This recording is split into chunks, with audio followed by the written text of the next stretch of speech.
আসসালামু আলাইকুম। আমার এই নতুন ভিডিওতে আপনাদেরকে সবাইকে স্বাগতম। এই যে যেখান থেকে দেখতেছেন সবাইকে আন্তরিক শুভেচ্ছা, অভিনন্দন। আশা করি আপনারা সবাই ভালো আছেন। আমি এই মুহূর্তে হাটুভাঙ্গা ফ্লাইওভার ব্রিজে আছি। আমার বাস্তব কিছু অভিজ্ঞতা আপনাদের কাছে শেয়ার করার জন্য মূলত এই ভিডিওটি করা হয়েছে। এই ভিডিওটি যদিও কিছুদিন আগে, কোরবানি ঈদের এই ভিডিওটি।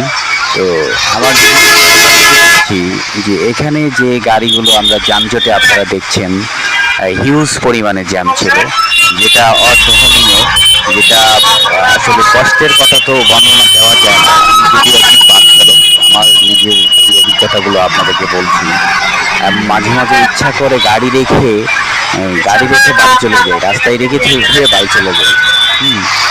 তবে এই যে জ্যামগুলো দেখছেন, এই জ্যাম মূলত অকারণেই জ্যাম, ভিত্তিহীন। হ্যাঁ, যা সাধারণ জনগণ যারা বাড়িতে যাবেন, ওনারা যাত্রী ছাউনি তো হিউজ পরিমাণ প্যাসেঞ্জার, যা অগণনীয়, যা গণেও শেষ করা যাবে না এমন পরিমাণ।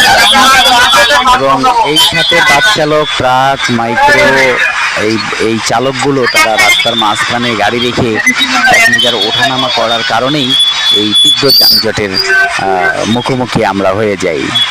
ফলে আমরা দীর্ঘ সময় ধরে এই জ্যামে পড়ে থাকি, না খেয়ে না দিয়ে, তীব্র গরম।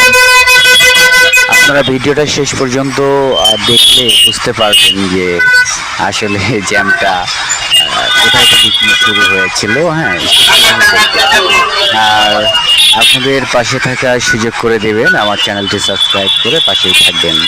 আসসালামু আলাইকুম।